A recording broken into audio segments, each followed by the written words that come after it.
This building costs $4.2 million to build. Nobody lives in it. Nobody works in it after 6 p.m. And it can still put $280,000 a year of pure cash flow into your pocket, or it can quietly drain your life savings while you watch. Same building, same market. The difference is the math nobody shows you. Today, we run it. Imagine owning a piece of real estate where you don't have to deal with the typical landlord headaches. Your tenant is never calling you in the middle of the night because a pipe burst and flooded the kitchen. You don't have to repaint the walls, replace the carpets, or deal with endless tenant drama every time someone breaks a lease. All they do is roll up the metal garage door, toss in their old couches, plastic bins, and that treadmill that's been collecting dust for years, snap a padlock on it, and drive away. Meanwhile, your system automatically charges their credit card on the first of every single month. It sounds like the ultimate passive income dream, right? A cash printing machine made of concrete and corrugated steel. And honestly, looking at the industry from the outside, it's easy to see why people fall in love with it. Self-storage is a massive $100 billion industry in the United States. Statistics show that roughly 1 in 10 American households rents a storage unit. But behind those clean rows of roll-up doors lies a brutal reality that the get-rich-quick gurus on your feed never talk about. Let's be real, a self-storage facility is not a hands-off hobby you can just run from a beach in Florida.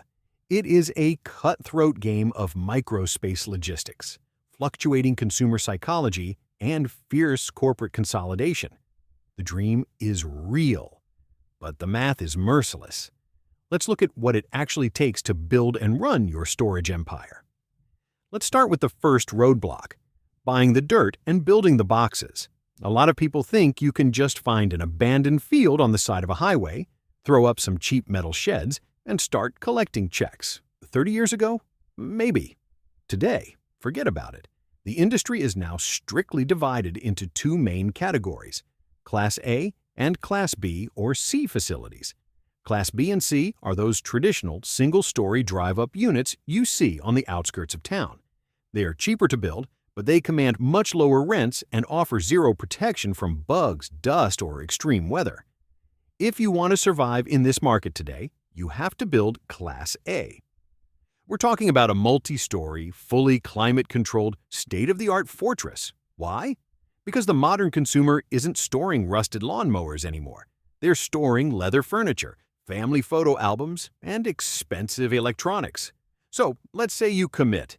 You're building a standard 60,000 square foot Class A facility. Here is what your capital expenditure, your CapEx, actually looks like. The land. You need prime commercial zoning close to residential neighborhoods.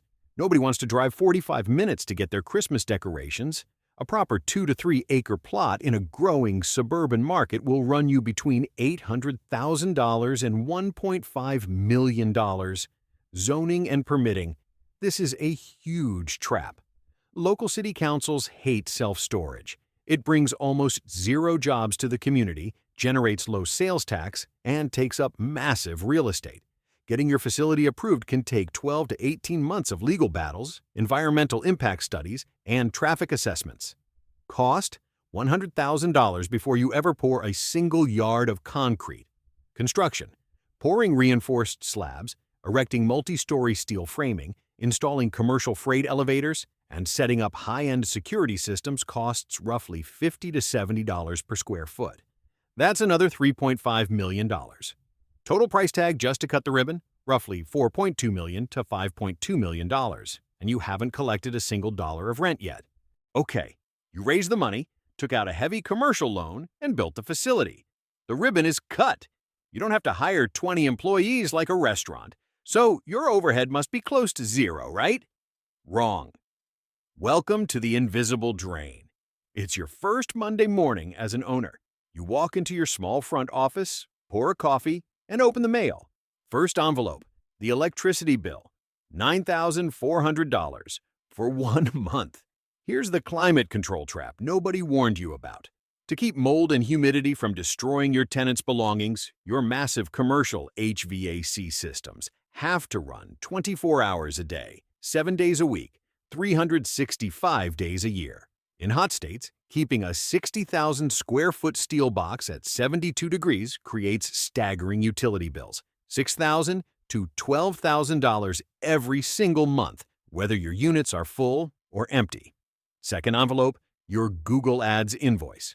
Because here's the thing, storage is a hyper-local business. 90% of your customers live within a strict 3 to 5 mile radius of your facility. And nobody wakes up and buys a storage unit for fun. It's a necessity-driven purchase, usually triggered by what the industry calls the 4 Ds: death, divorce, downsizing, or dislocation. When one of these hits, people just search storage unit near me, click the first link, and book it. If you aren't spending $3,000 to $5,000 a month to outrank your competitors on that search, your beautiful $5 million fortress sits empty. Silence in a storage facility isn't peaceful, it's expensive. Third envelope, the county. Commercial property taxes chew up 5 to 8% of your gross revenue. And behind that, your high liability insurance premium, the policy that protects you when a tenant claims a roof leak ruined their grandmother's furniture. By the time you finish your coffee, the picture is clear. Your operating expenses, your OPEX, will quietly climb to 35 to 45% of every dollar that comes in before your mortgage. By the way, if this math is already changing how you look at those passive income videos, hit the like button. It genuinely helps this channel outrank the gurus we're debunking. Now for some good news, because the smartest operators don't just collect rent.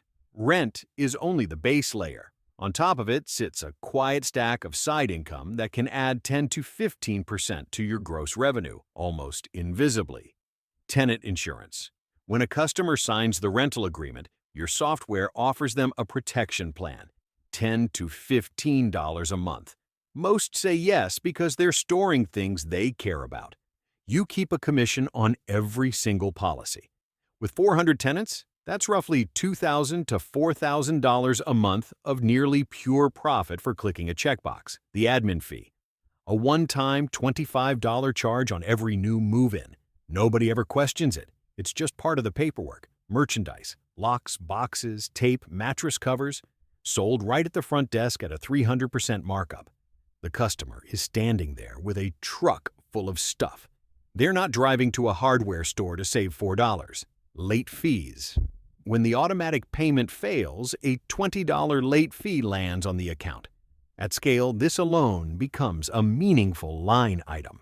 And the clever ones go one step further. They signed a truck rental partnership, park 2 branded moving trucks in the front lot, and collect a commission on every rental. Your parking lot literally starts paying you. None of these streams is exciting on its own, but stacked together, they're the difference between a facility that limps and a facility that prints. But despite the high entry barriers and hidden costs, there is a reason why the world's smartest institutional investors love this asset class. It comes down to a dark truth about human psychology. People are hoarders, and they are incredibly lazy. The entire economic model of self-storage relies on what we call the sticky customer.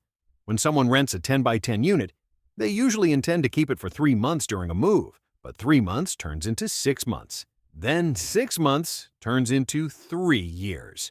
Why? Because renting a moving truck, spending a hot Saturday lifting heavy boxes, and emotionally dealing with throwing things away is exhausting. It's much easier to just say, "I'll deal with it next month." This gives you, the owner, a massive superpower. Pricing power. If you rent an apartment for $1,500 and the landlord raises the rent by 15%, you pack up and leave. But if you rent a storage unit for $100 and my automated system raises it to $115, you don't leave. You aren't going to spend $200 on a moving truck and ruin your weekend over an extra $15 a month. You just absorb the cost. Storage operators routinely hike prices on existing tenants by 10 to 15% every single year, and the customer loss barely moves. And if they completely stop paying, that's where America's brutal lien laws come in. Unlike residential evictions that take months in court, you, the storage owner, have the legal right to cut the tenant's padlock, seize the contents, and sell everything at a public auction in as little as 30 to 90 days. The space is cleared, the past due rent is recovered from the auction, and the unit is flipped to a new customer the exact same week. It is fast, efficient, and merciless. So, what does your final spreadsheet look like? Let's run the numbers two ways. The best case scenario. You build in a high-growth suburb with limited competition. Your facility reaches 90% occupancy within 2 years. Base rent plus your hidden revenue stack generates roughly $1.1 million in gross annual revenue. After subtracting $400,000 for operating expenses, you are left with a net operating income of $700,000. After paying your $420,000 annual mortgage payment on your $4 million debt, you pocket a clean $280,000 in pure cash flow every single year. Your initial equity is fully recovered in about 6 to 7 years, and you own a low-labor commercial asset that spins off cash while you sleep. The realistic, worst-case scenario. You buy land blindly, and right as you finish construction, a multi-billion-dollar corporate giant like Public Storage or Extra Space Storage builds a massive 1,000-unit facility right across the street. They use their infinite marketing budget to crush you on Google Ads and offer first month for $1 promotions. Your occupancy stalls at 65%. To compete, you drop your rates by 20%. Your gross revenue plummets to $650,000. But your $10,000 monthly climate control electricity bills and your $420,000 mortgage payment don't care about your struggle. Your cash flow drops into the negative, forcing you to feed the business from your personal savings just to keep the bank from foreclosing on your land. Self-storage is one of the greatest business models ever created, but it is not a vending machine. The concrete and steel will hold the items, but they will not manage the spreadsheets, navigate local zoning laws, or win the hyperlocal digital marketing warfare. The box holds the junk, but the math runs the business. So, could you actually do it? If you can survive the $4 million entry ticket, the 18-month zoning war, and the corporate giants across the street, the laziness of the American consumer will pay you for decades. Next week, what it actually costs to own a car wash, where the water is almost free, but the machines eat millionaires alive. For more merciless breakdowns of the real economics behind the businesses everyone dreams of owning, hit that subscribe button, grab your coffee, and join us. This is Mogul Math. See you next week.